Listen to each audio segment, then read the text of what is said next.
Bonjour à tous. Aujourd'hui, on va parler de, alors pas d'une étude, pour une fois, pas d'une étude scientifique en tout cas, mais plutôt d'une enquête et d'une note d'information qui est liée à une enquête qui a été faite auprès d'enfants de CM2, qui a été faite par la direction de l'évaluation de la prospective et de la performance pour donc le compte de l'éducation nationale.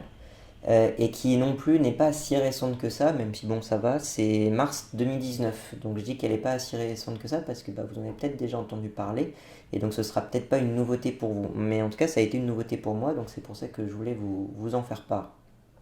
Donc c'est une note d'information sur une enquête qui est faite sur des étudiants, enfin sur des enfants de CM2 et qui s'intéresse à... Donc le titre c'est lire, écrire, compter. Donc ça s'intéresse à la lecture, à l'écriture et au calcul. Et là c'est le volet sur le calcul. J'ai pas regardé les volets sur le reste, mais il me semble que sur le reste c'est un peu mieux que le calcul, vous allez voir. L'idée c'est que c'est une évaluation qui est faite à peu près tous les 10 ans. Ça a été fait en 87, 99, 2007 et 2017. Et donc de 2017 à 2019, c'est là où ils ont élaboré les résultats et où ils ont créé cette note d'information. De comment ça marche, il y a un certain nombre d'épreuves, il y en a 35 en 87 et il y en a 32 en 2017, enfin à peu près. Et en fait, il y a un recouvrement des épreuves. Pourquoi? En fait, c'est parce qu'il y a eu plein de changements de programme. Et donc, il y a des épreuves qui étaient là en 87 qui n'y sont plus. Il y a des épreuves qui sont en 2017 qui n'étaient pas en 87. Et l'objectif de cette note d'information, c'est de montrer justement pour les mêmes items en 87 et 2007 et 2017, à quel point ça a évolué. Est-ce qu'on est aussi bon qu'avant? Est-ce que les enfants de CM2 sont aussi bons qu'avant? Est-ce qu'il y a eu une amélioration ou une diminution des notes par rapport à tous ces problèmes de calcul? Donc les calculs, on a les classiques, addition, soustraction, multiplication, division. On a tout ce qui est pourcentage, on a tout ce qui est les problèmes, des petits problèmes à résoudre. Et on note du coup si les enfants réussissent bien, est-ce qu'ils ont suivi le bon raisonnement, etc. Et ça donne une note finale qu'on peut ensuite comparer entre les années. Et puis les items qui ne sont pas comparables, on les laisse pour les années suivantes en fonction de comment le programme va se réagencer au cours du temps. Oui, à savoir que l'étalonnage s'est fait en 87, c'est-à-dire en 87 on a fixé le nombre de points à 250.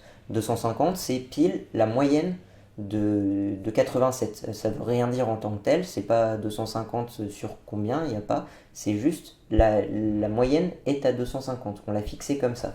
Et ça nous permet de comparer en fonction des années.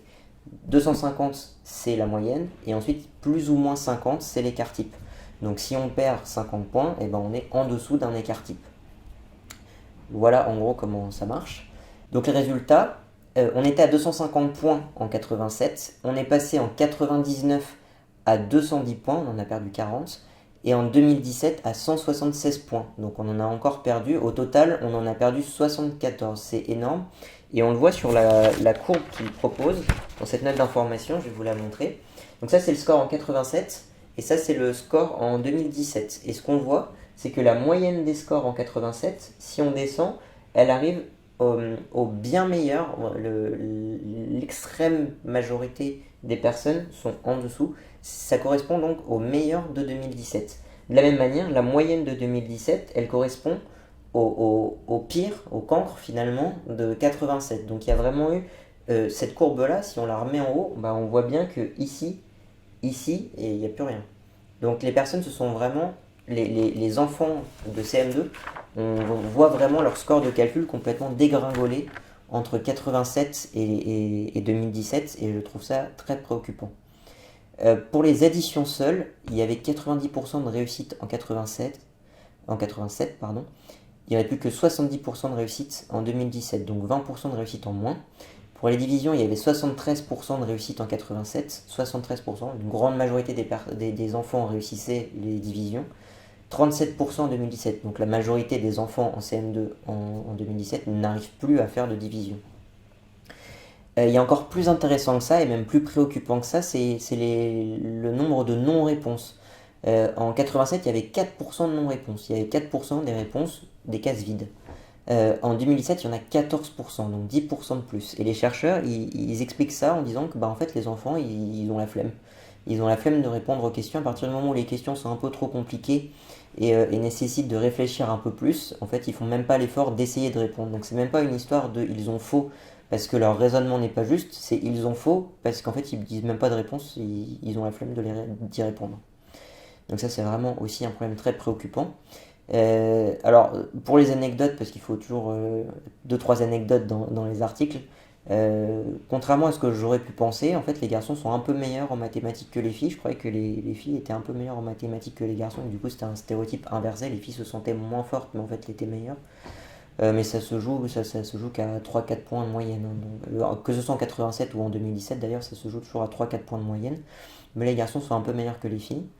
Euh, Autre point très intéressant, je vais vous montrer le dernier graphique. C'est par rapport aux catégories socio-professionnelles. On voit que les cadres, donc c'est la ligne tout au-dessus, dégringolent autant que les autres, sont légèrement au-dessus que les autres, mais dégringolent autant que les autres. Donc c'est pas une histoire de privé public ou de quoi que ce soit, a priori.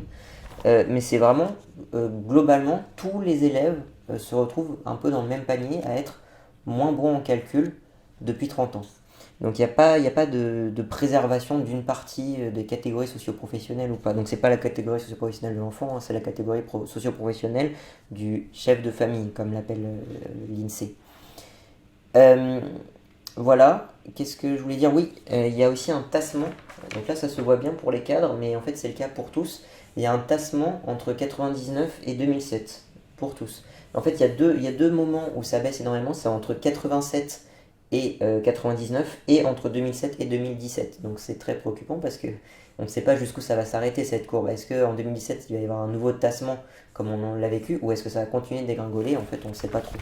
Mais il n'empêche que ça reste aussi très préoccupant.